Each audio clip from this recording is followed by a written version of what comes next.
This is Hannibal here from thehannibaltv.com, and as my special guest tonight, none other than former Smoky Mountain Wrestling and ECW star Mustafa, who was partners with New Jack in many places and had a long career, and now he trains wrestlers, and we're going to find out all about him today. How are you doing tonight, sir? Oh, man, we're doing good, man. It's good to see you, man. Shoot, I finally got on the show, man. Thank you. Happy to have you. You're in warm California. I'm in freezing cold Canada, -8 here right now. So, Oh, man, I'm feeling you. I'm feeling you on that. I've been in the cold weather before, and, man, it's something else, man. It's something else. so let's talk about your childhood. Were you a wrestling fan growing up? Yeah, my grandfather got me hooked on it, man. You know what I'm saying? So it was mid-Atlantic where I was living at North Carolina at the time. And so it would come on TV, man, and we was running in front of the TV. Then, man, he didn't look right. He was like, man, I need to sit your ass down. Wrestling on, man. It was mid-Atlantic. So that was Johnny Valentine is one of my favorites. Wahoo McDaniels, of course, Ernie Ladd. And but the best feud that I used to watch the most was the Anderson brothers versus Wahoo McDaniels and Paul Jones. That's the ones I used to see all the time. Did you ever go and see it in person back then? Oh, yeah, man. My grandfather, man, made me miss school one day, man. Told me, hey, you're going to be sick tonight. It's Tuesday night. It's a Mid-Atlantic Heavyweight Championship match, man, against Johnny Valentine versus Wahoo McDaniels. Nice. The crowds were a lot bigger in those days compared to today, I guess. Well, it's because they limit their minds. There's a limited thinking here. There ain't no such thing. It's abundance of negativity. It's abundance of positivity. It's what you're using your mind for. You know what I'm saying? That's thinking, or you can get that integrated thinking that'll move you ahead of the game. You know what I'm saying? Someone on here is asking if you actually smoke pencil shavings. Yeah, I did, man, but it was wet up too, though. You know what I'm saying? That night that happened, it was wet up too, y'all. Hey, kids, don't do this. Don't do that part, man. Yeah, I was floating. Yeah. Did you have any kind of an upbringing like New Jack where there was kind of a controversial growing up, or were you more of a normal childhood? Well, my dad's side was my dad grew up with a lot of teachers in my family, but my mom and dad were school teachers. See, and while they were living and stuff like that. And my dad's side was the thug side, pimps and everything else, trying everything, you know. And then on my mom's side, it was all church stuff. You know what I'm saying? So I got both sides. So you got to find a way to make it work. So I had to chill out when I go over on the other side with my mom's side, and then on my dad's side, it was everything goes just about. Did you play any sports? Yeah, I was a basketball player in high school. Then when I got to the military, man, I went to the Army National Guard, and then I went to Air Force and stuff like that. But I was powerlifting. I was trying to do Greco-Roman wrestling, getting my ass kicked.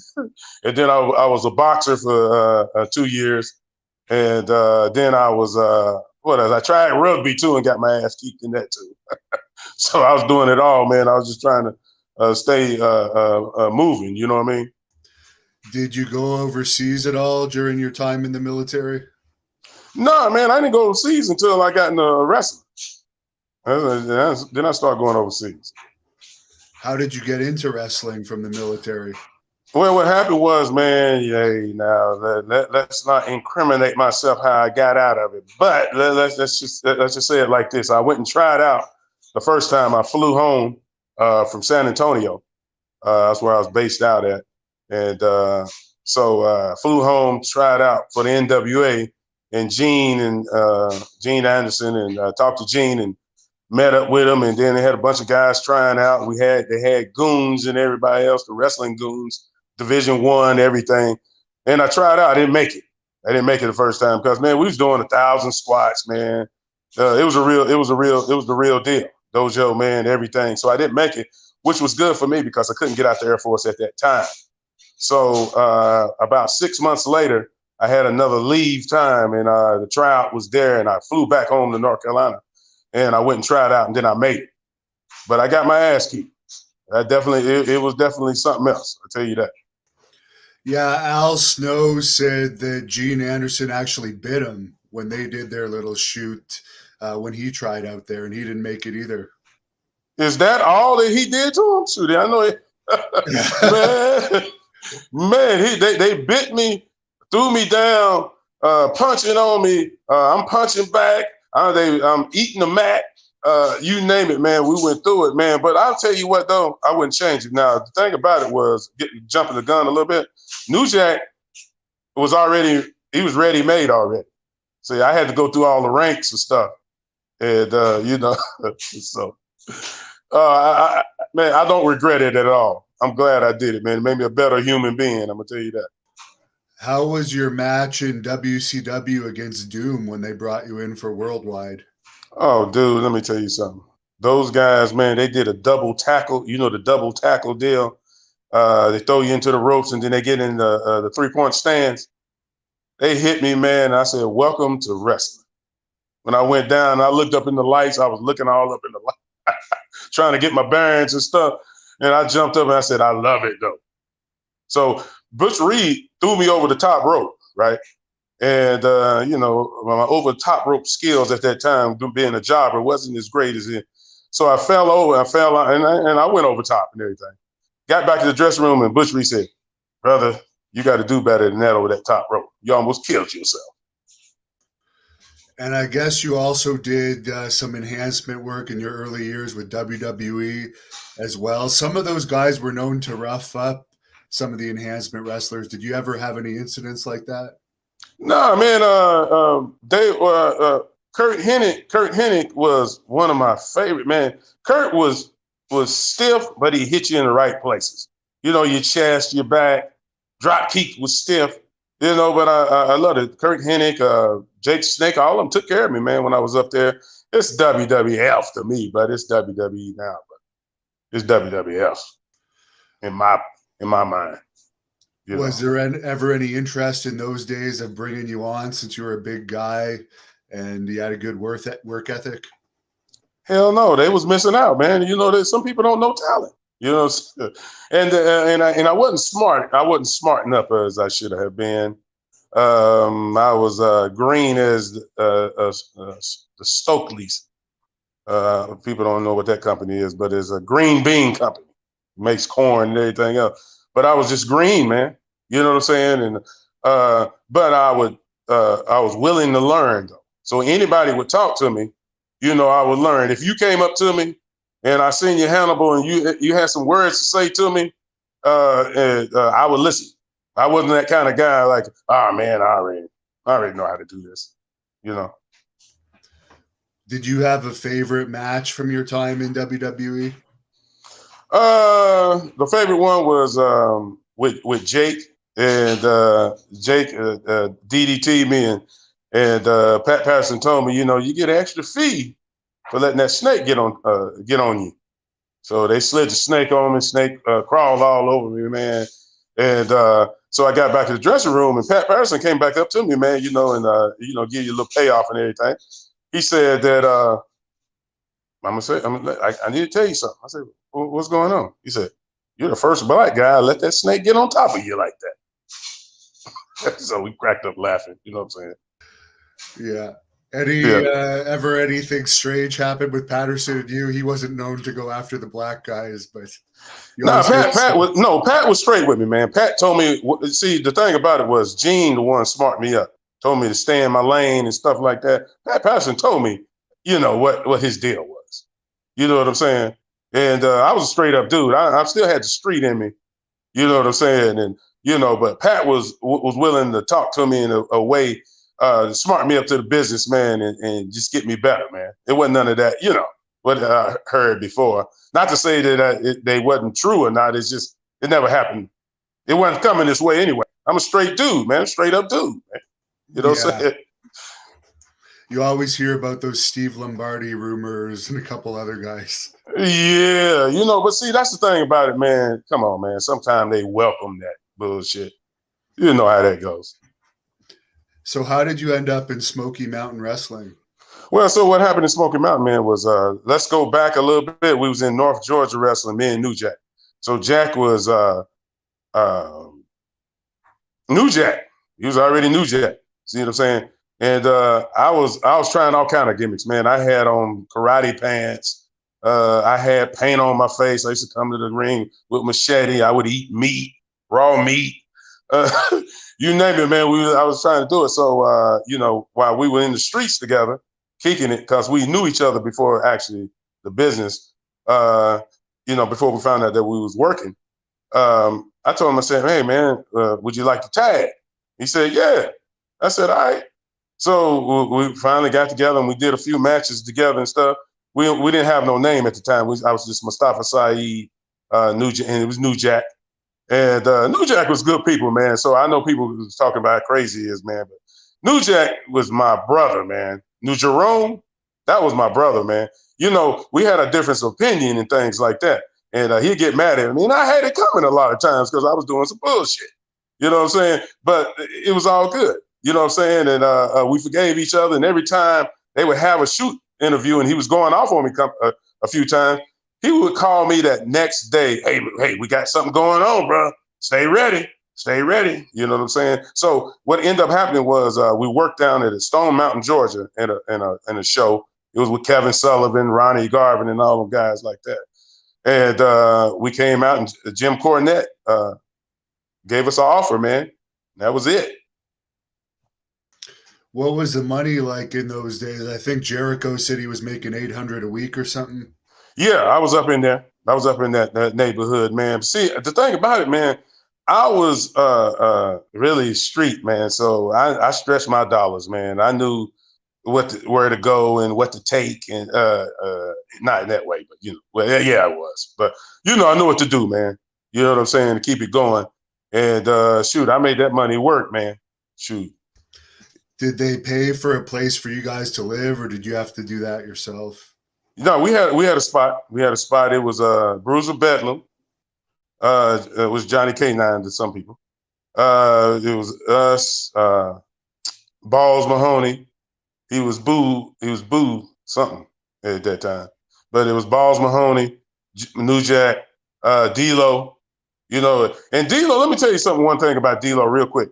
D-Lo I predicted D-Lo would go further as far as up in the corporate side of the game. And I knew that would happen because he just had that knack for it, and he could work too. You know what I'm saying? So Yeah, he was good, and he kept a job in the office for a while in Impact and a few other places, I think. yeah, he knows how to he know how to play the game, man. You know what I'm saying? With me, I talk too much shit sometimes. You know, and so they might not want to deal with me. But a lot of the boys love me though. You see what I'm saying? That's what really counts, is to have that character. The hell with the reputation. It's good to have a good reputation, but the character is that you don't want to lose that in your life. You know what I'm saying? How did you guys come up with the whole gangsters gimmick? Well, be honest with you, man. Uh, what's his name? Jim Cornette gave us the name, and he said, "How about the gangsters?" And we was already doing stuff out in the street, so we all laughed. But I don't think his laughing was different than our laughing. You know what I'm saying? So the New Jack he was a bounty hunter. Jerome, man, he's something else, man. You know what I'm saying? So he was out there and I was out there, and he came up with the gangsters, man. And we didn't look back. You know what I'm saying? Would you hang out with him in your off time, I guess, or? Oh yeah, man, Jerome, man, we hang out all the time, man. We was all, man, drunk all the time, man. I'm gonna be honest with you, man. I was never sober a lot in my career. You know, I was gonna have me a ball, man. You know what I'm saying? I said I got to get down. You know what I'm saying? I got to function the way I know how to function. You see what I'm saying? And but I'm not sitting there saying that's the way to go all the time. I was a functional drunk. I'm gonna say it like Yeah. that. You feuded with the Rock and Roll Express. How was that? Man, that was great, man. That was, you talking about learn. I learned more with the rock and roll than I did a lot of times with other places because Smoky Mountain was they had a good group of people up there. Tracy Smothers, the Armstrongs, Lumpy Dumpy, and all of them because they had so many of them Armstrong. And Bullet Bob, man, a good dude. You know what I'm saying? Just gave us the game, man, and just handed it to us, and learn from them. You know what I'm saying? Tracy Smothers was there too. He was a pretty good guy. Did you get along with him? Oh, Tracy, we got along real good. Tracy was our lawyer in a lot of those towns, man, because they wanted to arrest us all the time.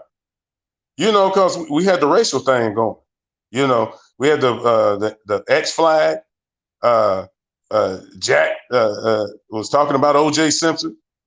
You know, we had them rattled up there, man, and we would go. We were big draws in some of the bigger cities, some of the smaller towns, man. It was a good draw, but it was a little different. They didn't like us like that. They didn't like our kind.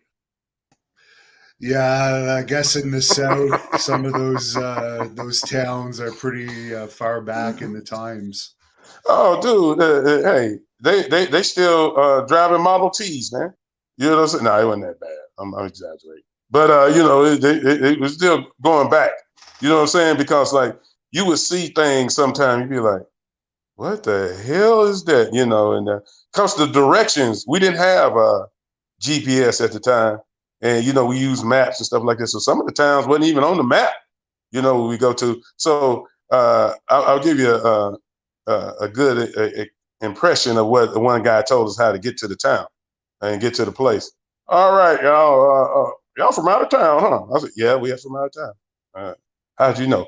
But anyway, yeah, just make a left right there at the big rock, and then there's a big tree, and it's always a lazy dog sitting there under the tree all the time, sleeping. And you make a right there in the building, it'll be right there. What was the craziest fan experience that you had? New Jack was telling me about a few of them, with the fan attacks in those days. Well, the one that got the one that tripped me out was this old man got so mad at me, man. He had his cane and he was hitting me on my ankle in the ring, and I was looking at the police like, "Hey, you gonna get him?" Because the dude too old to get the beat down. You know what I'm saying? So I looked and I said, "Hey, man, come on, man." You know what I'm saying? So I got off the apron. They thought I was gonna do something to him. That's when that's all I wanted for him to just send him back to the there back to his seat and everything. Then I had an old lady was just going off. I'm just going off, having a good time. But the ECW was the ones that I had the most wild times. But we just had a tough time, man. What was tough about it was just getting to some of the towns. Didn't know where you were going. Sometimes we just guessed where we were going, and then we read the map and we'll find a way. You know what I'm saying? So that was about it, man. It was really crazy about Smoky Mountain. You mentioned Bruiser Bedlam. Did you see that Dark Side of the Ring about him, and what did you think about it? Well, I already knew about Bruiser. Bruiser told me about what his past was. You know what I'm saying? So I was sad when I found out, that he was gone, man. You know what I'm saying? Because he's a good dude, man. You know what I'm saying? Down to earth. I remember we went to Atlanta and we went to party, man, and we had a good time, man. Yeah, he's a good dude, though. Yeah. And did you see the New Jack Dark Side of the Ring? Yeah, I was in it. I Yeah. was in it. Yeah, you know what I'm saying? So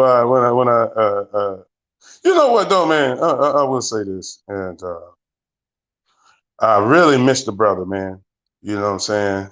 You know, we laughed, like I told some people, we laughed more than 10 lifetimes when we were hanging out, man, and working together at times. And he was already a talent. And I'll tell you this, people, that's not none of that stuff was my idea. When we were called the gangsters, Jack the one came up and told me, "Hey man, buy this.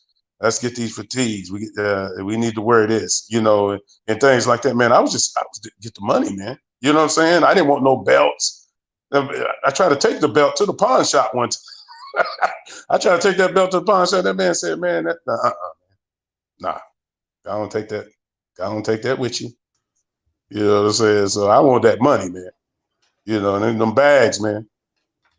You mentioned that you used to be a power lifter. What were your best lifts ever as far as bench press, squat, and deadlifts? Okay, these are unofficial. You'll never find them nowhere, but at the witnesses if they're not dead from taking steroids, because all of us was on them at the time in the 80s. You know how the 80s was, Hannibal.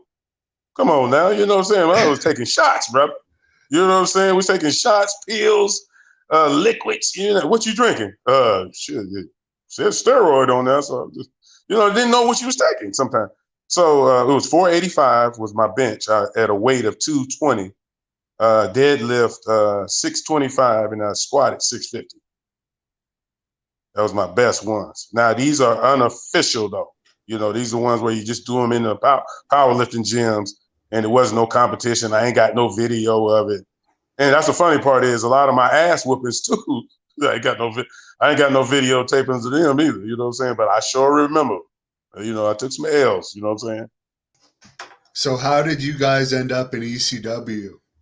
Well, that was Jack's doing, because it was Cornette and Paul Lee, I think, talked a little bit. I think promoters. Let me tell you something about people like promoters and bookers. They are good at what they do, but don't believe them. Do not believe them until the money's in your pocket. I'll say it like that. But anyway, they were talking, and next thing you know, we end up going up to ECW. Jack told me, he said, "Hey man, we're going to ECW." I said, "What's that?" Because like I said, there wasn't no social media back in the day. It was a little bit of internet and things like that, but it wasn't like it is now. Because first of all, some of the stuff we did back then, we wouldn't be able to be on TV doing some of that stuff. You know what I'm saying? The blood and the chairs and the tables and those things back in the day, and we had the X-rated kind of things with the females. Getting pile drive with G-strings on. You know what I'm saying? You ain't gonna see. You want to see that on now, because the way we were talking. It was everything, man. The language was bad, but when we end up there, man, we was pitted. They put us against Public Enemy right away, man. That was great. That was great. What did you think about how Public Enemy were treated in WWE? It looked like they were kind of bullied out of there pretty quick. Well, this is what they do, man. This is where booking and promoting. If you don't really know what you're getting yourself into, they will dog your ass. I'm just telling you. And that's all they wanted to do was get Public Enemy up there and try to make them look like some idiots, and then get them out of there, just like they did them in WCW. They try to make them God rest their soul. But they didn't. They were a great talent though, and I think if people knew what they were doing and knew how to run storylines and right angles and things like that, and not being so damn greedy and selfish, this business wouldn't be the way it is now. Yeah, they're making good money in the big leagues, but it's definitely not as entertaining. The most entertaining thing I've seen in a while is that fan taking down Seth Rollins on Raw. Yeah. Hey, when I seen that, I said, "Get him, get him." I was just saying, "Get him." I didn't know which one to say, "Get him." I thought Seth was going to do something to him, and then I seen him take him down and got 2 points. I was like, "Damn, man." You know what I'm saying? But when we used to walk through the aisle, man, we would want to kill somebody. Walking in and walking out. I wish somebody would have ran up through there. He better be Bones Jones or somebody or somebody before we fight. You know what I'm saying? I'll still be fighting him too. She didn't probably catch me across the jawline, but I'm trying to get him. You know what I'm saying? So apparently that guy was only about 5'4", 180 or something too. He wasn't even that tall. Hell, was he that tall? I thought he was like 5 feet. I thought he was Kevin Hart size, man. You know what I'm saying? When I seen him run out, I said, "Look at this wild haired guy. Seth gonna whoop his ass. Seth gonna whoop his ass." Next thing you know, I said, "Come on, Seth. He's lucky the referees saved him. He's lucky the referees are some shooters. See, some of the referees used to be shooters. See, a lot of people don't know that. See, some of the referees will whoop your ass. You know what I'm saying? Right. David wants to know your thoughts on Paul Heyman. Let me tell you something. Paul Heyman is the most, he's a low-life, backstabbing, one of the greatest people I ever worked with. I got so much respect for him. He was a low-life lying ass. You know what I'm saying? And I lied too. And boy, we enjoyed each other's lies. You know what I'm saying? And that's how we worked out. We worked together, man. You know what I'm saying? Are you surprised that he has such a prominent role still in WWE? Who, Paulie? Yeah. Boy, yeah, man. You listen to him talk. He'll talk water into an ocean. Yeah, I'm just telling you how he is, man. He'll say some stuff to you, and I didn't never go for it, but you know, shit. I'm from, man. Shit, you come on my daddy's side, man. We had some people, man, that do some stuff, but he was just he was a good dude to me, man. You know what I'm saying? But we got along because I wasn't shit at times, and he wasn't shit. You know? Yeah. But he was good people. Maria wants to know who was your stiffest opponent. Stan Hansen. And Stan was that's a good dude, man. Stan got back there and he knew I was green as the grass outside right now. And he told me, he said, man, just follow me and just listen to me. And then we didn't go over nothing. We didn't go over anything. No, it was just the finish. His lariat was the finish. And knock you in the next week with that lariat. Everything was stiff. His punches, the kicks to the head, man, I loved it. It was cool, man. It was cool. They came back in the dressing room and asked me, how was everything? Bill Dundee, and he was a producer down at WCW. He said, man, you all right? And I said, yeah, I'm good. He said, you sure? I said, yeah. He walked out the dressing room. I said, hey, Stan, I want to work you again the next night over at the job for him again the next night. I said, all right, cool. Got my ass whooped again. Man, it's like a tornado when you get in the ring with him, though, man. Man, I'll tell you, he said, this is the money maker right here. He always told me that. He said, it's the money maker. That's how you make your money. You know what I'm saying? So. Someone's asking your thoughts on Mikey Whipwreck. Mikey, man, I miss you, brother. He's good people, man. You know, he ain't dead. I'm just telling him, I miss him. But yeah, he was good people, man. A great talent. I thought he was good talent. He had that look like, please help him. He looked like he's dying out there. And then he'll make his comebacks, man. And yeah, he was good. He was pretty good, man. Jeremy wants to know if New Jack ever had beef with you for trying to get over in tag team matches. This must be from one of his shoots. Man, like I told him, I said I had it coming. You know what I'm saying? Because there was the times I went out to certain places, man, and I did a few things I wasn't supposed to do. You know what I'm saying? I didn't pay attention to the details, to be honest with you. And Terry Funk went out there and told him, Jack, I think he's trying to take you. I think he's trying to take your gimmick. So I told him, I said, man, I wasn't trying to take your gimmick, man. I got out there and this promoter, man, I take full responsibility. What I'm trying to say is I take full responsibility what happened. You see what I'm saying? By not paying attention to the details of what was going on. But nah, New Jack was New Jack. That was his stuff, man. You know what I'm saying? I was just there, and we were tagging, and we had a good chemistry together when we were together. So, but he's my brother. See, these people don't understand that.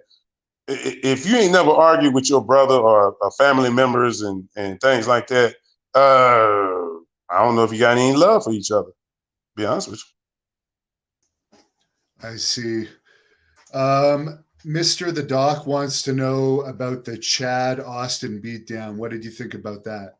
Oh, man, when you get in the ring, that's what happens, man, sometimes. Shoot, I got a beat down. You know how many beat downs I got when I was jobbing? Super jobbing. I'm saying it like that. I make up my own lyrics here. So the hell with her, he didn't say something right. But you know, when I was super jobbing, man, the Steiners threw me all over the place. The Road Warriors, Doom, Ron took care of me. Scorpio, Too Cold was tough. You know what I'm saying? I went through a lot of people, man, and you name a man up there. You know, Kurt Hennig, like I said before. You know what I'm saying? I got a lot of beatdowns, man. That wasn't nothing. What they talking about? I mean, it was rough, but come on, stop it. Jeremy wants to know if you were there for the mass transit thing, and what are your Of thoughts course, on it? I was in the ring when I seen that blood skeeting everywhere. You know what I'm saying? I was the one who picked them up and power slammed. You know, I didn't know. The next thing you know, I looked back, man, I had blood all on my back. And I said, oh boy. I said, we're going to need a medic. And the kid said that we're in the back of the dressing room, okay, that he was 21. But he just didn't. I had a bad feeling about before I even went out there because he wasn't in good shape. You know what I'm saying? He wasn't in no kind of shape at all. Not to say that you got to be muscular, super muscular, but come on, man. The man must have had at that time, and I'm not now. I know he's gone now, but you know, he must have had 30-50% body fat on him, man. You know what I'm saying? And It's it's okay. We just knock dead people on this channel all the time. okay. I got you. And, you know, and it, he didn't belong, man. You know what I'm saying? 21. That's what he said he was, but he wasn't but 17, man. And Jack got a hold of him. It was over. And then I got mine in, and we got out the ring, man, and said, man, it's terrible out there. I said, what? And I looked back, I said, man, look at all that blood. Yeah, I mean, I've seen a lot worse than that working in bars. So I thought that people take that incident a little bit too seriously for what it was. It's nothing that bad, really. Stitches. Exactly. Exactly. You know, I've been a bouncer different places, man. Especially when I came out here in the West Coast, man, and Reno was one of my places I bounced the most. And I seen some stuff happen, man. And we had the Hell's Angels, the Mongols. Come on, yeah, I know what you're talking about, Hannibal. You know what I'm saying? So it is what it is. Mike wants to know if you smoke bud, and if so, what's your favorite strain? It's legal in California now. Right. Well, I see. This is what people don't understand, man. I've been clean since I'm 42, so I'm 58. I can't do anything. I can't do anything. So, but I do work around certain places. You know what I'm saying? I'm an independent contractor in different places, man. And at that time when I was hitting it, it was Trainwreck was my favorite back in the day. Now, I don't know if anybody know what that is. Some people do, some people don't. But it was Trainwreck was my favorite at that time. But yeah, man, it's one of those things, man, that it's not bad for you though.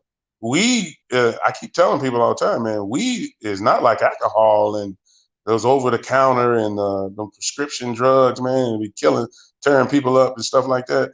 A lot of you going to end up smoking it later on because you're going to have to stay your ass alive. You know what I'm saying? So you better enjoy it while you can. They got the edibles and everything too, the gummies.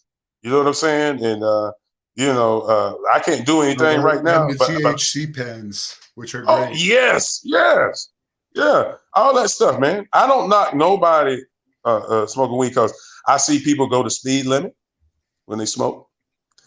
When they drinking, they go on 156 miles an hour, like one guy we seen on my team, the Raiders. Okay, it's good for you, man. It's nothing wrong with it in my book.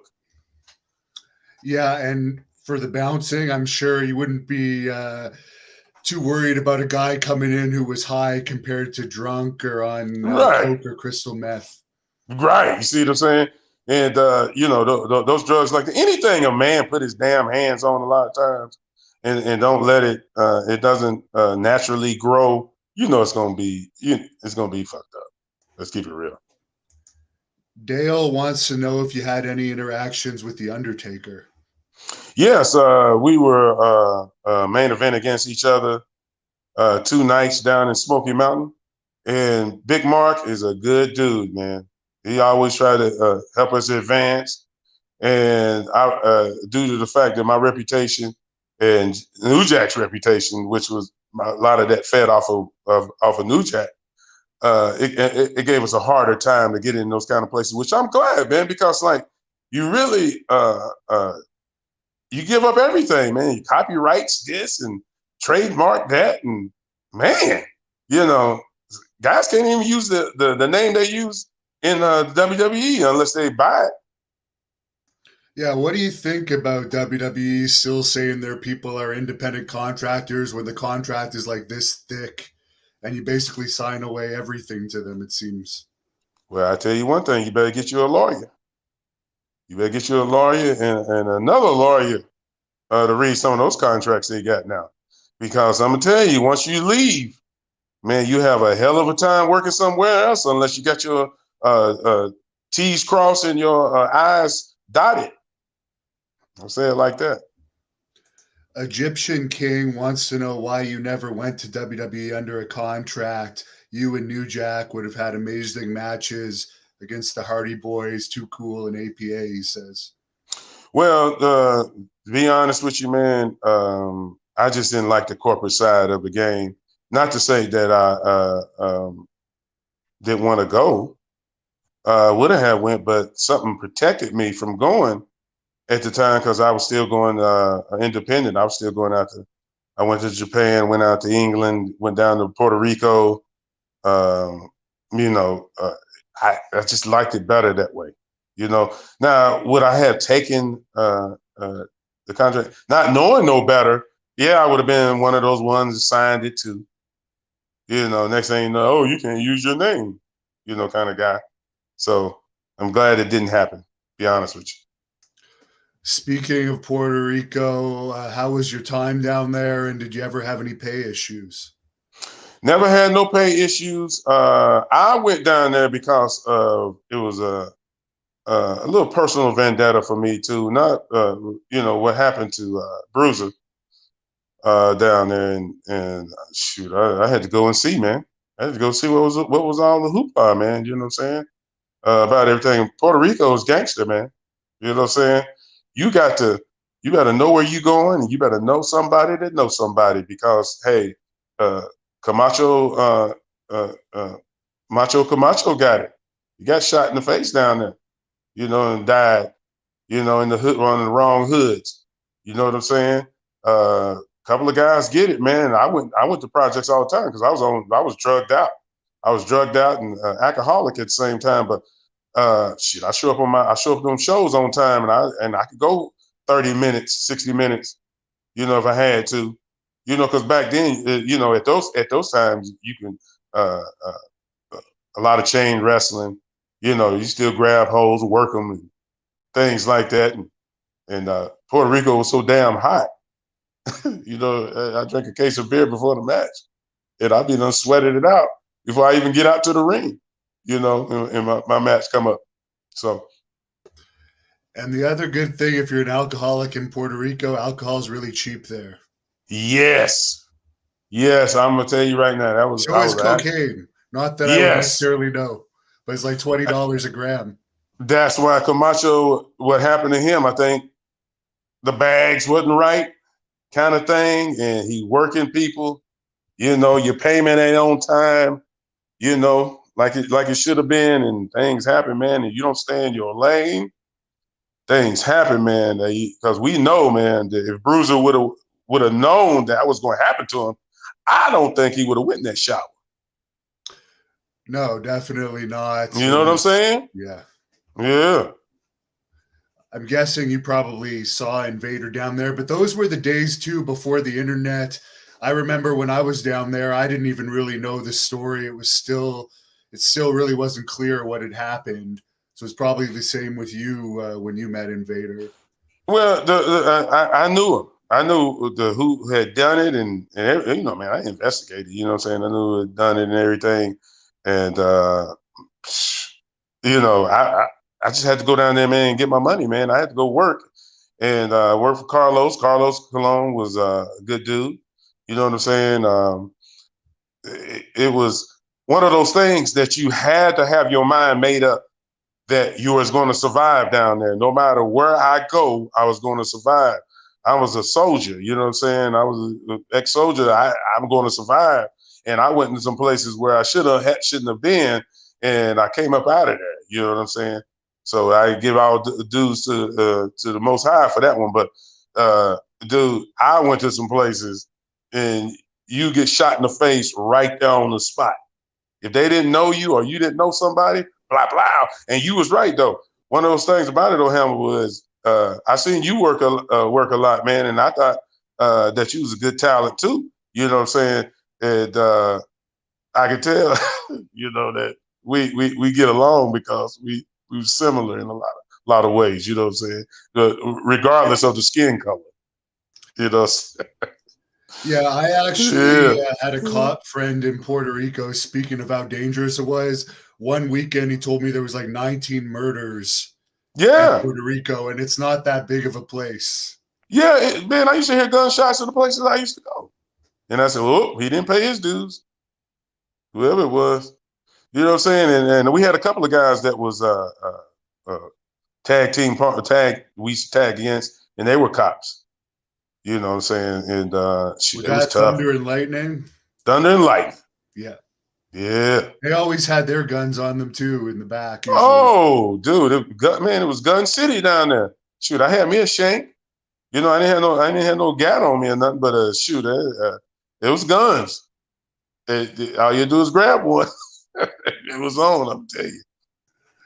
Chris wants to know if you could tell us your best New Jack beating the crap out of somebody's story. Well, the thing about it was, I remember when Jack went through the crowd. Man, we was damn. I couldn't even tell you where I was at because I was never, like I told you, I wrestled and I worked.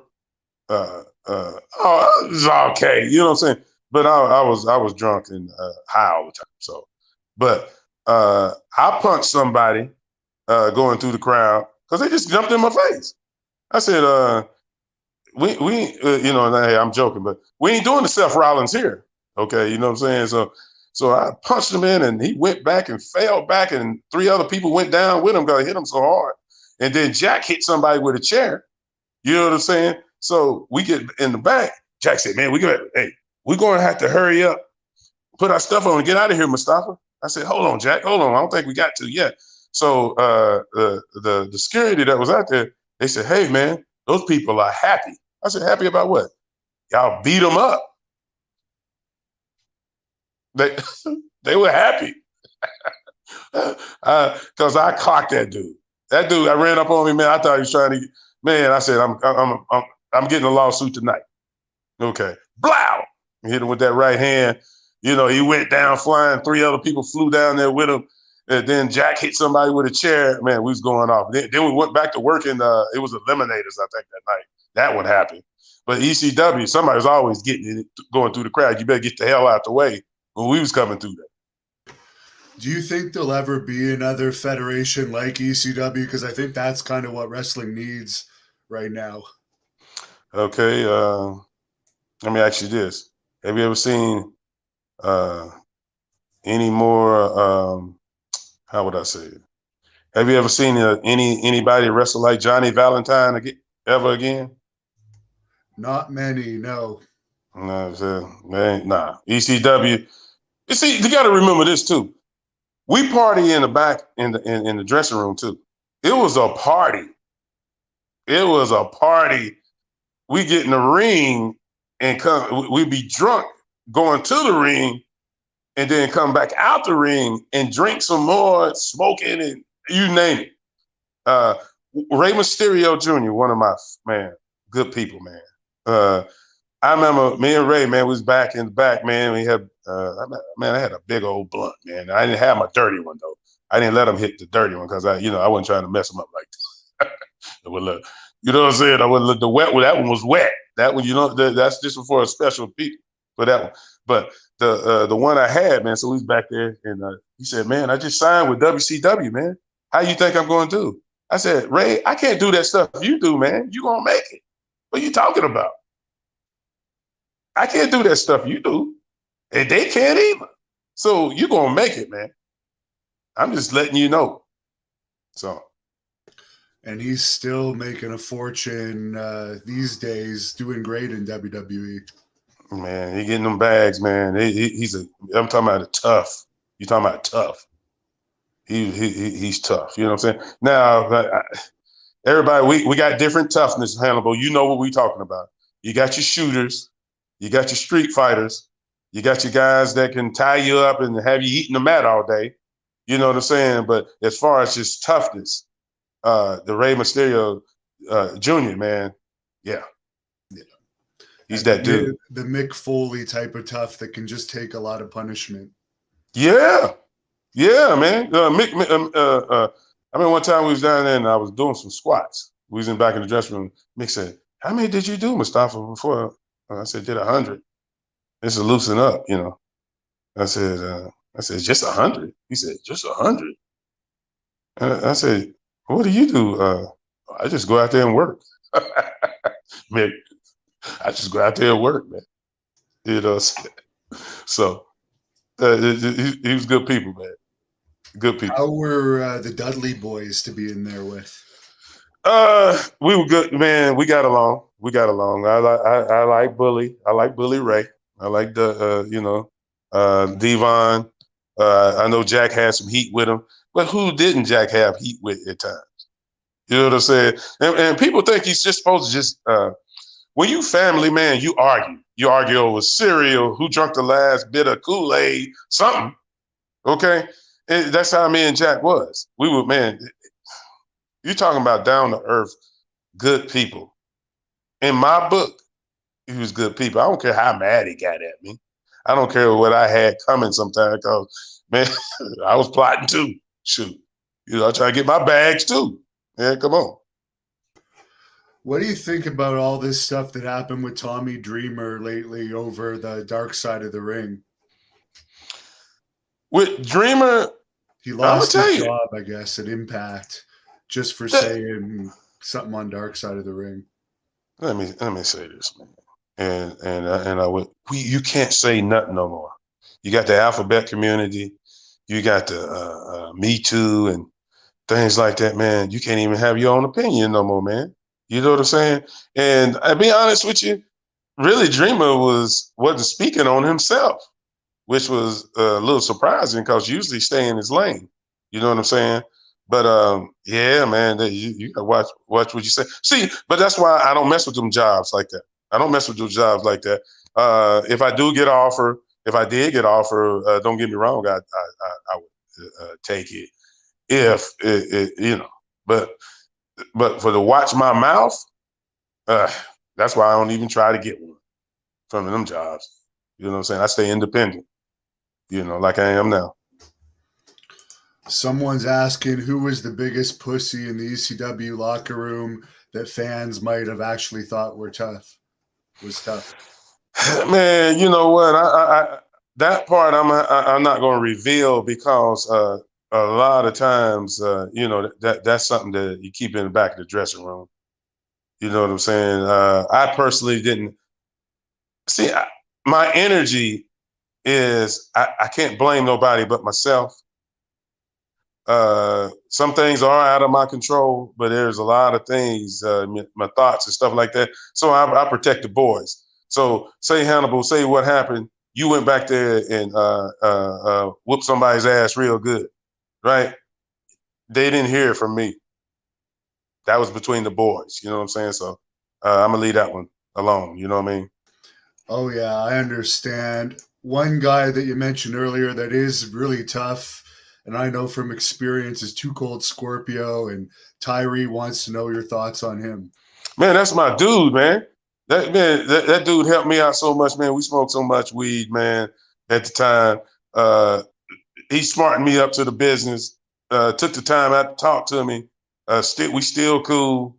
You know what I'm saying? This man is still. Do y'all understand? This man is still doing moonsaults. Okay, I'm 58, so he got to be around there where I'm at. This man's still doing moonsaults. He's the James Brown of professional wrestling. If James Brown did a split, he was still doing splits in his 50s. You feel me? He doesn't have a choice because he's got a lot of kids. Hey, he got a basketball team and some substitutes. Okay, he got some people that can come off the bench. You know what I'm saying? Charles, he's something else, man. But he's my dude, man. Good people. Tough though. You talking about tough. I'm talking about he got hands. He can take care of himself. So you can miscalculate if you want to. And he can take it too. So you better be prepared if you're gonna start something with him. Even now, right? A lot of ice. You mess with him, you might need a lot of ice. Definitely. What did you think about Taz? Me and Taz, we got along, but I just thought he was, to me personally, I thought he was just a little too uptight for my taste. You know, he's good people though. I mean, good people, man, but it just not that, you know, the energy is not for me. You know what I'm saying? But I don't hate him. I talked to him and we would do anything like that, but it wasn't we didn't hang out or anything like that. But I respect him. You know, he's cool. Matt wants to know what tag team you made the most money working. Well, to be honest with you, with me knowing the money, it was ECW. Though there were times where it didn't seem like that it was a whole lot of money, but to me, I knew how to stretch that money, man, and I was still doing illegal stuff and things like that. You know, too, and now it's legal because I'm in California. Okay, now it's legal, but I was doing my thing, man. You know what I'm saying? So hey, you give me 50, I make 50 into 5,000. Yeah. Right.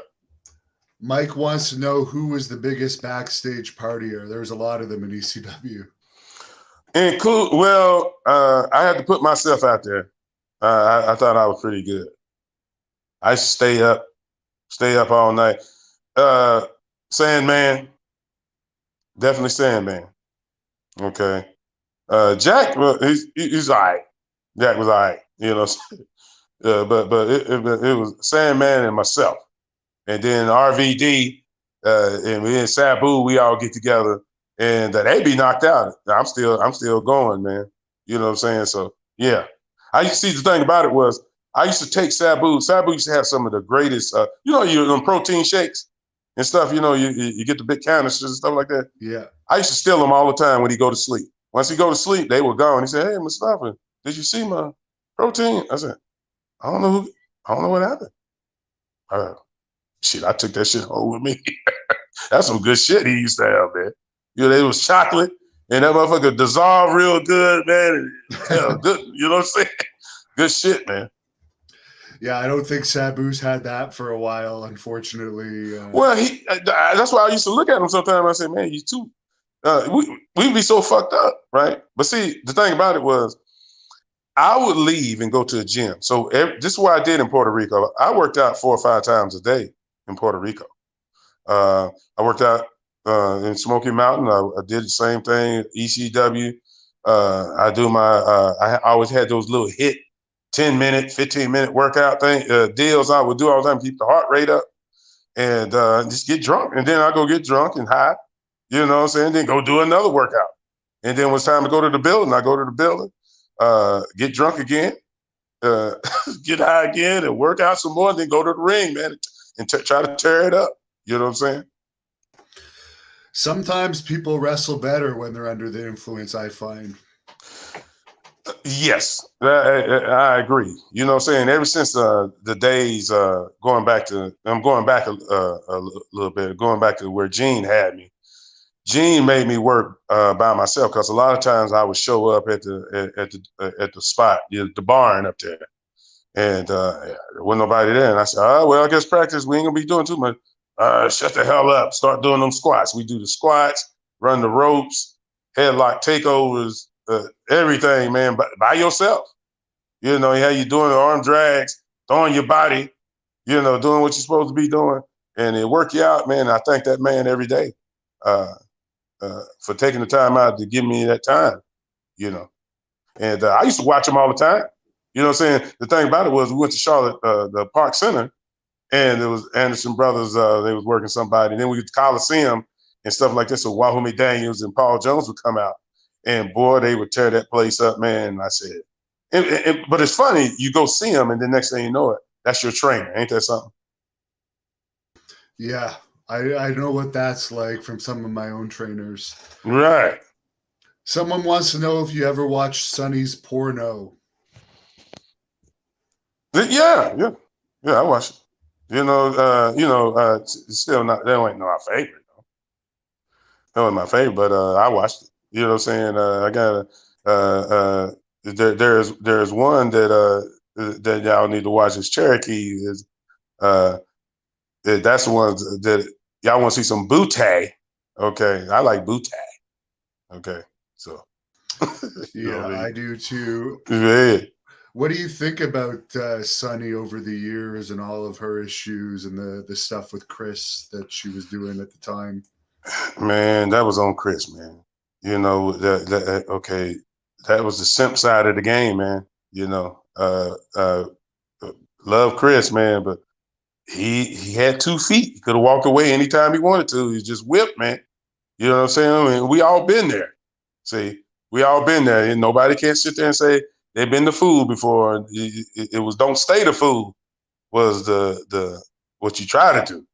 Okay, but everybody's been there, man. You name them, they got women problems. That's the way of the world. I mean, that's what broke down the world a lot of times because of the men can't control their urges. You know, they thinking with they thinking with the small one instead of the big one. You feel me? Yeah. Pete, Pete wants to know what was it like being in Slamboree 93 in WCW? That was a big pay-per-view. Man, it was good, man. It was good. I was a jobber, man. I got my money. You know what I'm saying? They just show up and they would pay you. Now, the ratio of what they were doing, like you tear a house down, and at the time, you got to remember, people don't understand about draws, and then being with the people who draw the money. You see what I'm saying? I've been on both sides. I didn't make the most money either, you know, as far as draw costs. It's always somebody bigger. There's Jeff Bezos, and then you have uh, Elon Musk. You know what I'm saying? So it goes higher than that. So there's levels of this game. You see what I'm saying? And you have to understand that you want to just be in the number. So, say for instance, um, uh, Stone Cold was the main event. If I was the second or third match, man, I was happy, you know. And I used to open up at WCW because when I used to go to the matches back in the day when I was a super mark, you know, the first match was always the most entertaining for me. And then I end up doing the first match lot in WCW in the house shots. And I was green as hell. And everybody I worked from Sergeant Parker to Steven Regal, those guys, I thank those guys every day, man, for being patient with me because I sure didn't know shit at times. Mike wants to know which wrestler would get the worst ring rats. Well, let's just say it like this now. Now there's nights where, boy, you knock down and you can get an 8. You can get you an 8 or so. But then it be them nights, boy. It's cold and rainy outside. And you just take what you can get, man. So I used to see some of them guys get one. I'd be like, man, whew, I think I'm next. You know, I'm getting one like looking like that. You go to some towns, let's keep it real. You go to some towns, man, there wasn't, that sometimes would be no knockouts, you know. And you go to other towns, man, in other cities, and you can do no wrong. You everywhere you turn, bam, bam, bam. It's on and cracking. You feel me? Yeah. The brother man wants to know what you think about today's wrestlers and would you give any training advice to them? Learn how you know what we seen. You know what we seen how. Okay, they need to really learn to get beat up at first. See, when I get a chip on my shoulder, I went down to the UFC training center in Fullerton, California. I tapped 50 or 60 times a day down there for 2 weeks. I got my ass handed to me. Okay, the only thing I survived on was boxing, at times. And man, I got my ass handed to me, man. And these people don't understand. You need to learn that. You need to learn to get your ass whooped, tied up, and things like that. So you can go out here and what I'm saying, take care of yourself better. That's all. Someone's asking what happened with you in XPW. You did a mic spot in the early days, but you don't. He doesn't remember you really wrestling much there. Oh, I just go down there, get a bag, and come back. I wasn't trying to keep it down there, man. I go where the real, you have to go where the real money's at. So sometimes it wasn't working wrestling. You know what I'm saying? I was always doing security and stuff like that, and but I would go work some places, and then there's not really territories. These guys, some of these guys, it's AEW. Okay, then you got WWE, you got NXT. Okay, if you are not running 3 or 4 days a week, don't fool yourself in thinking that, hey, unless you're running once a month and then you knocking down 6 figures or something. Other than that, you're fooling yourself. You see what I'm saying? So it's nothing wrong with going out there and working once a month, twice a month, anything like that. I'm not knocking that, but don't fool yourself. It could get better, but you have to have people who got the energy. You got to have the people who really know the business side of the game. And if you don't have that, that's not your fault. You just got to work with what you got. You know what I'm saying? You got to work. I've been in places where I went to a couple of shows and I had to tell the referee what to do. I had to tell the other tag team what to do. And the partner I was with, so that's how it goes. The Wrathchild wants to know your thoughts on being part of the TNA Hardcore Justice pay-per-view or TNA Hardcore pay-per-view. Man, it was cool. It was cool. I got to go to Florida, and kick it for a minute. And I'm gonna tell you what happened, man. Now I got down there and Sabu set me up, man. In a good way though. But I knew being sober, I knew what had happened. So he said, "Yeah, man, I got some brownies." I said, "Okay, you want them brownies?" Yeah, one of my girls, man. I said, "All right, cool." So it was me, RVD. Jack was hanging out somewhere else. You know how Jack do. So we did our thing at TNA, man, and everything. Went out that night and ate that brownie, man, and got into the restaurant where we was eating. And I couldn't drink anything, but I could feel it, man. I said, "Oh shit." It was on. I was beaming, brother. I was beaming. But I was good after that, though. I was good. But he got me. I told him, "You got me." And he started laughing. Do you have a favorite opponent? As far as tagging, man, I'm be honest with you, man. Rock and Roll was the favorite, because you learn so much. And you could have Ricky in a chin lock, man. And people just going off, you know. Never anything like that. And then we got to ECW. All those guys, the tags we went against, especially, we had the Eliminators, Dudleys. All those was fun, man. All of them were fun, man. But to me, personally, is the Rock and Roll Express. Garmami wants to know who is the greatest hip hop artist of all time in your opinion, and how did 1990s gangster rap influence you and Jack's in-ring personalities? Well, we were. I was already West Coast. I was living in Atlanta, but I was already doing the West Coast. As far as hip hop artists, As far as lyric wise, is BDP. You know, that BDP is lyric wise. Now, when you go out to the West Coast, shoot, man, it's Ice Cube, E40, and the influence of it was the fact is that being in the military and doing some of the things and being in some of the situations, that song was hitting. That song was hitting. It's a lot of guys got that PTSD, and yeah, that song was clicking, man. You know what I'm saying? To keep it real. So that's influenced me pretty good. Did you ever meet any famous rappers over the years? Well, I work for a lot of them out here in the West Coast. I work for Too Short, E40, Selly Sale.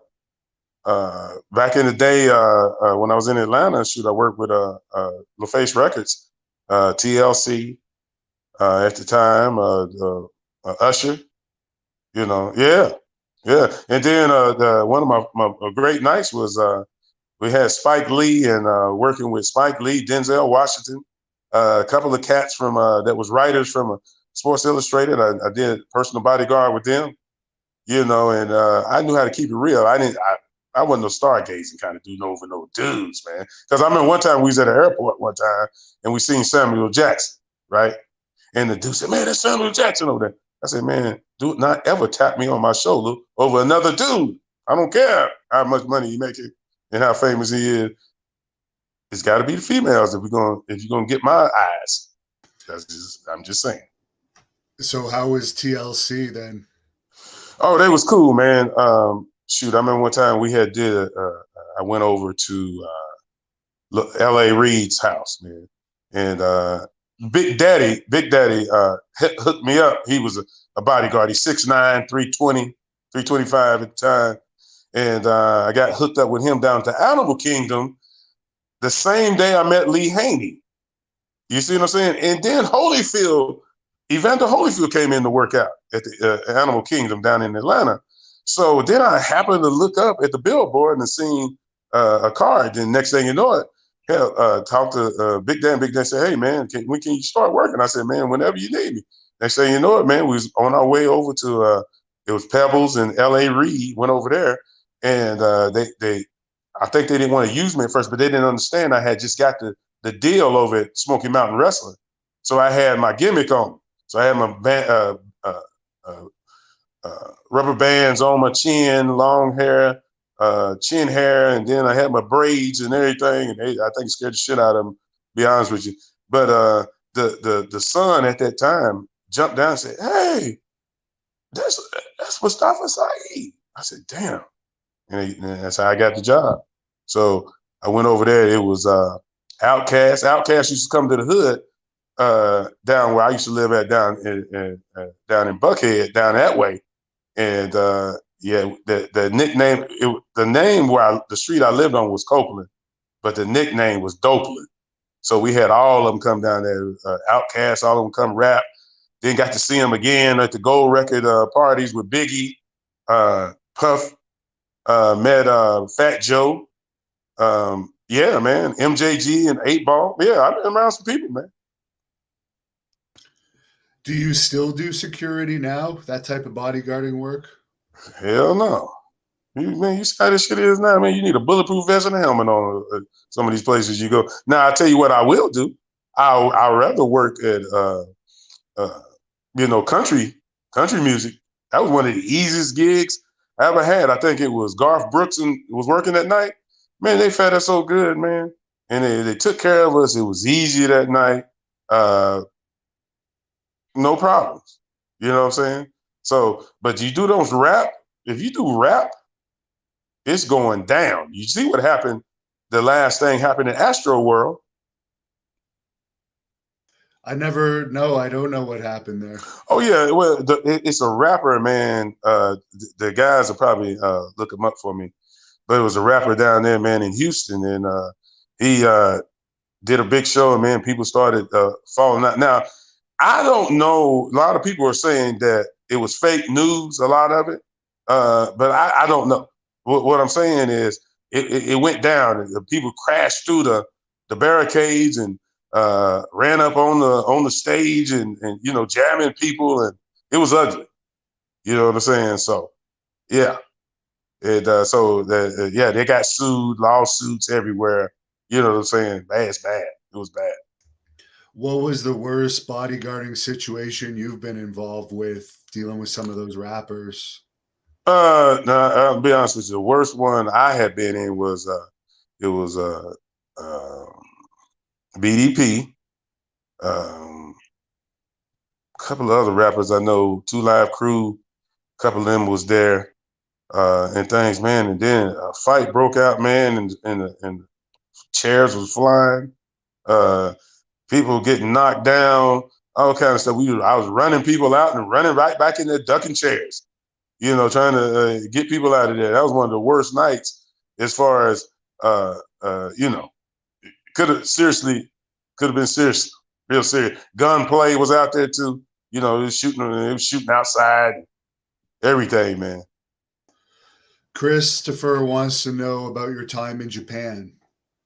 Well, I went to Japan. I went to Big Japan Wrestling and went out there, man, and worked and yeah, it was cool. I went out there and did my thing. One of the stories was I worked one of the guys. I can't remember his name now because it's so long ago, but he was actually doing a shoot, man. He was kicking them legs real hard, man. So I had to do what I had to do. I had to clothesline him and I put him out. And I wasn't really the finish, but I caught him with a clothesline upside his head. You know what I'm saying? Because hey, they stiff. Okay, you know how that goes. They stiff, and some people you work out there, they real stiff. So you got to let them know you there. What were your thoughts when you heard that New Jack passed away? Man, be honest with you, man. I sat in my room, man. I felt like it was, probably 24 hours on. I was at the gym first though, and guy said, "Man, I think they said New Jack's gone, man." I said, "What?" I said, "Not Jerome, man." So next thing you know, D-Lo talked to him, man, and said, "Yeah, he's gone, man." I said, "Damn, uh, wow, that hurt me, man. I was hurting." Uh, People don't understand, man. When you real brothers and you got love with each other, man, you don't even pay attention to that stuff in the past. You know what I'm saying? A lot of this stuff, man, shake it off anyway. But man, it's still hurting now because I still got his number. I still got his text messages and things in my phone, in my phone now. You know what I'm saying? So I'm not getting rid of him because it was we had a good time, man.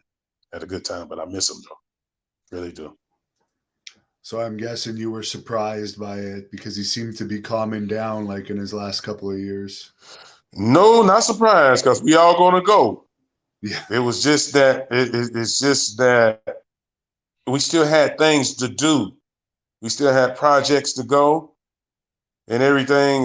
Had things working things out, and he's gonna watch out for number one first. We all do. You know what I mean? Come on. And then when he felt like, hey man, I got something else for you, Mustafa. You want to do it? I said, let's do it. You know, but I really miss him, man. Because we came up together. We came up together and we grew together. We grew apart at times, and then we came back together with brothers, man. Damn, that was my boy, man. What did you think about the program you did with them in ECW where they split you guys up? Were you for that? Yeah. I'm a businessman. I'm a businessman. You know what I'm saying? It's it's a work, and at that time we drew a lot of money. And it was cool. I didn't have no problem with it because I understand the business. Some guys really don't understand the business side of the game, man. You know what I'm saying? It's like if you babyface, heel, or something like that. People say something about you on the net. People they text back. They tweet back, and when people shoot, I don't have people say, "Man, you ain't shit. You can't wrestle."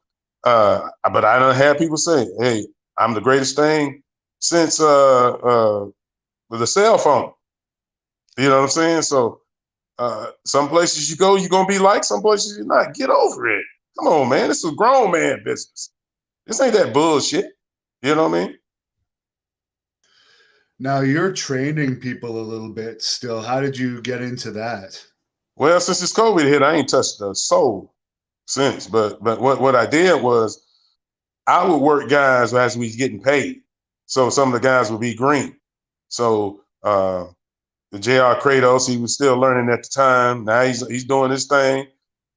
Jacob Fatu, the Jeff Cobb, um, Tim Thatcher. We got a few guys out there, man. You know, that's doing their thing, man. So shoot, it's other guys I even name, man, that are going to New Japan that I work them, and I just gave them the mental side of the game. You know, I told them, I said, it's a lifetime learning how to really work, but you can grasp the things that you need to do to get those bags, get that money in your pocket. You see what I'm saying? And that's what I showed them. I said, you got to own it. So if this is what you're going to do, you do that and you stick with it. Keaton wants to know if there was any wrestlers that you hated. Man, I was trying to get my money, man. I ain't got time to be hating on nobody. I didn't have a 6-pack of haterade. You know what I'm saying? I didn't have I didn't have a fifth of jealousy. You know, that bottle that would be on the top of the shelf when you go in the store. I didn't have none of that on me, man. I was trying to get this money, man. So if they didn't fit in, if I couldn't draw no money with them, and we worked together and couldn't make no money with them, shit, see ya. Wouldn't want to be you. Ronan wants to know, what was your favorite area to work?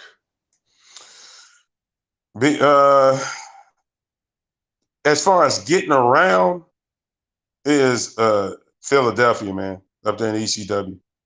You know, getting around because I had my folks up in Philly. I had folks down in New York, South Bronx, you know, at the time. Had some people over there in Jersey. You know, ECW was the joint for me. So, but as far as the area of learning was Smoky Mountain. But as far as getting around, partying, and meeting people, man, it was New York, man, ECW. Yeah. Now, as far as your social media, where could people follow you? If you even do a lot of social media these days, where could they contact you if they want to book you for an autograph session or anything like that? Just hit me up on Mustafa Saeed, man. And if you really want me there, man, see, this is the thing. You know, once you start making some real money, you know how it is, Hannibal. You start getting some real money. Some people give you offers sometime, man, and y'all still in that side of the thinking. I don't fool with you. You know what I'm saying?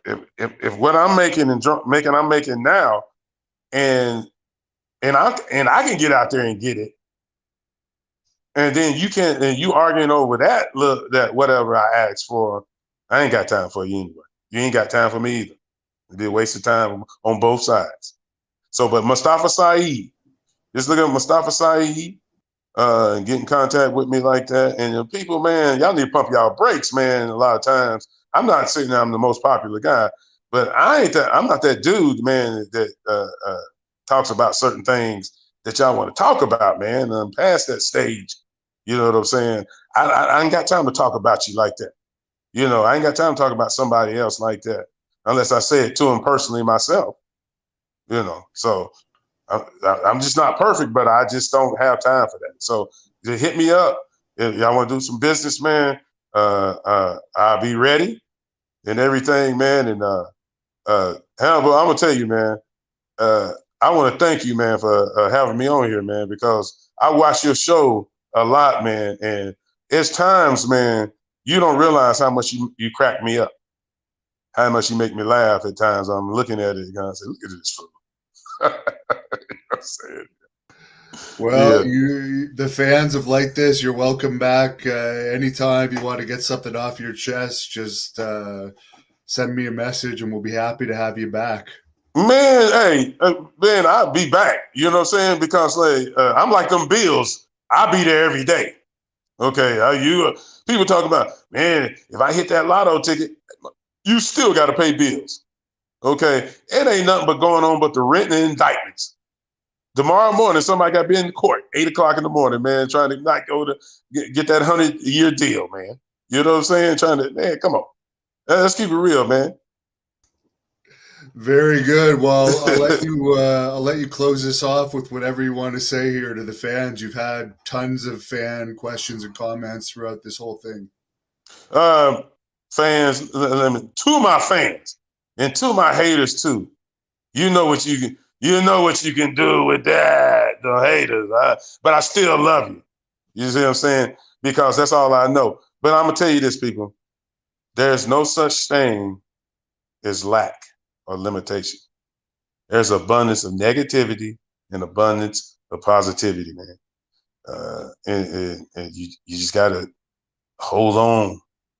The one you hold on to and you keep watering it like a plant, it's gonna grow for you. So which one you gonna water? You know what I'm saying? You the garden of Eden. You the garden of Eden. You get them damn weeds out your garden, man. You know what I'm saying? So, but don't give up. Don't quit. There's a lot of stuff people quit, and you see that the most talented people don't make it because guess what? They quit. So if you pursuing something, you got goals. You ain't got to tell everybody. Just do it. Just write them down. Do them. Hey, we gonna make it. But I tell you one thing. This is one thing I will say this. Some people made more money than I am in this business, but they never had as much fun as I ever have. I say, I want my kids to be better than me. I told them that, but you can't have as much fun as I have because you can't get down like I can when it comes to that. You know what I'm saying? Thank you for watching the Hannibal TV. Please like this video if you enjoyed it and click the subscribe button to not